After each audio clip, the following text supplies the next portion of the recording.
Olá, bom dia! Hoje é dia 16 de março de 2026, segunda-feira.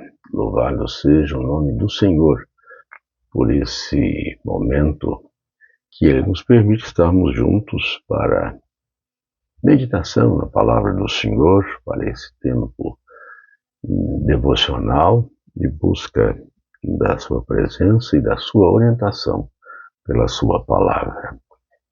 O nosso texto desta manhã encontra-se no livro de Atos dos Apóstolos, capítulo de número 16, versos 26 a 34, que é a narrativa da prisão do apóstolo São Paulo na cidade de Filipos e a experiência de salvação e transformação do carcereiro e de toda a sua família. Lemos nas Escrituras o seguinte: Então, de repente, sobreveio tremendo terremoto que sacudiu os alicerces da prisão. Abriram-se todas as portas e soltaram-se as cadeias de todos. O carcereiro despertou do sono e, vendo abertas as portas do cárcere, puxando a espada, ia matar-se, supondo que os presos tivessem fugido. Mas então Paulo bradou em alta voz e clamou: Não faças nenhum mal a ti mesmo, porque todos nós continuamos aqui. Então o carcereiro, tendo pedido uma luz, entrou precipitadamente e, trêmulo, prostrou-se diante de Paulo e seu companheiro Silas. Então, trazendo-os para fora, disse: Senhores, que devo fazer para que eu seja salvo? Responderam imediatamente: Crê no Senhor Jesus e serás salvo, tu e tua casa.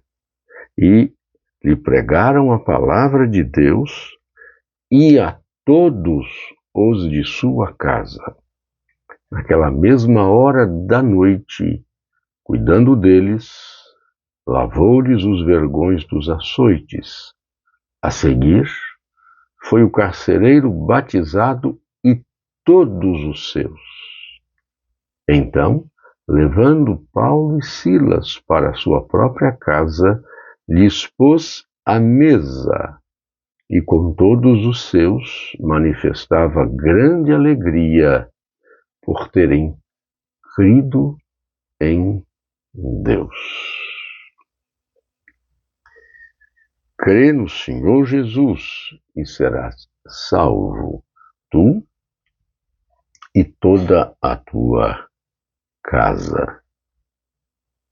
Diz o texto que esta experiência nós podemos colocar como sendo um homem transtornado pelo terremoto e transformado pela fé.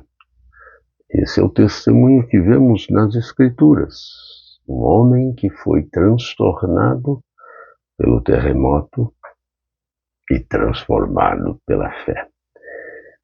Primeiramente, vemos o aspecto deste homem impactado pelo testemunho de Paulo e Silas. Os versos 28 e 29 falam disto. Então Paulo bradou em alta voz quando o carcereiro ia matar-se, para não se submeter à vergonha e ao justiçamento por parte do próprio Império Romano, que punia com a morte e a humilhação aqueles que deixavam os prisioneiros escaparem. Não te faças nenhum mal, que todos estamos aqui. Ele já havia sido certamente confrontado com esta realidade do testemunho destes homens, aos quais ele havia, se não pessoalmente, supervisionado o próprio flagelamento deles, os açoites, as torturas, os espancamentos, com uma brutalidade que era própria aos romanos nesse contexto. E havia colocado Paulo e Silas no cárcere, mas também no tronco. Essa é uma, veja o verso 24, levou-os para o cárcere interior. Então era o fundo do poço, ele precisava de uma chama, de um archote para iluminar tamanha a escuridão. Portanto, a falta de qualquer forma de circulação de luz e até mesmo um ar renovável. E ele diz então, levou-os para lá e lhes prendeu os pés no tronco, porque ele tinha que guardá-los com toda a segurança. Mas, por volta da meia-noite, Paulo e Silas oravam e cantavam louvores a Deus. Mesmo em meio a tanta injustiça, a tanta violência, a tanto sofrimento imposto pela truculência e brutalidade daquele ambiente, daquele contexto, Paulo e Silas oravam e testemunhavam. E diz o texto que os demais na prisão escutavam. Certamente, muitos escutavam. E o carcereiro, de certa forma, vendo aqueles homens, a postura deles, a forma como reagiam e como reagiram, mesmo debaixo de tanta violência, agora podiam orar e cantar. Este homem, certamente, que havia tido a responsabilidade de cuidar deles, de guardá-los em segurança, que os colocara nessa situação não só de um encarceramento, mas agora os leva para o mais interior do cárcere e ainda os coloca no tronco. E eles não blasfemam, e eles não xingam, eles não vociferam, mas oram e cantam, louvando a Deus. Não sei se eram bem afinados, né? Não sei se tinham boa voz, mas certamente tinham muita inspiração de Deus, que tocava o coração daqueles que os ouviam. Então, de repente, diz o texto, ocorre o terremoto. E a prisão é abalada em seus alicerces. As portas se rompem, como diz o texto aqui no verso 26. Abrem-se as portas e, de alguma forma, soltam-se as cadeias de todos. Fuga em massa.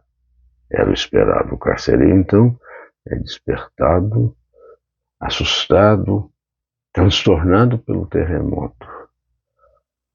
Mas, quando ele ia justiçar-se a si próprio, no sentido de matar-se, Paulo brada a ele, não te faças nenhum mal, porque nós estamos aqui. O testemunho deles impressiona o carcereiro. Não fugimos, estamos aqui, somos inocentes. E então esse homem aturdido pede uma luz, um archote, vai até eles, curva-se diante deles, prostra-se diante deles e lhes pergunta: que farei para ser salvo? O que motivou esse homem a perguntar, senão o fato de ter sido impactado pelo testemunho de Paulo e Silas? E então vemos o segundo aspecto. Ele é estimulado pela promessa. Que farei? O que devo fazer para ser salvo? Então eles responderam: crê no Senhor Jesus e serás salvo, tu e a tua casa. Não disseram, você tem que fazer boas obras, você tem que ser uma boa pessoa, você tem que ter uma nova postura, você tem que ter um novo padrão de vida, você tem que honrar os seus pais, você tem que ser fiel à sua esposa, você não pode espancar os seus filhos, não disseram nada disso, ainda que tudo isso vá fazer parte do arcabouço que virá depois, mas eles disseram: crê no Senhor Jesus, na pessoa de Jesus, em nenhuma outra pessoa a não ser em Jesus. Crê no Senhor Jesus e será salvo, tu e a tua casa. Ele é estimulado por esta promessa, quase desafiado por esta promessa de crer e ser salvo. Porque a pergunta foi essa, simples: que farei para ser salvo? A resposta é igualmente simples, mas tremendamente complexa. Apenas crê no Senhor Jesus e será salvo, tu e a tua casa. Esta é a realidade, ainda hoje. O que faço para ser salvo? Crê no Senhor Jesus e será salvo. E também a palavra será pregada a você e por meio de você a muitos que, se crerem, também serão salvos. Com a graça de Deus, continuaremos amanhã tratando desta experiência do carcereiro que foi transtornado por um terremoto, mas transformado pela fé em Cristo. Deus o abençoe e nos guarde para o louvor da sua glória. Crê no Senhor Jesus e será salvo, tu e a tua casa. Amém. Amém.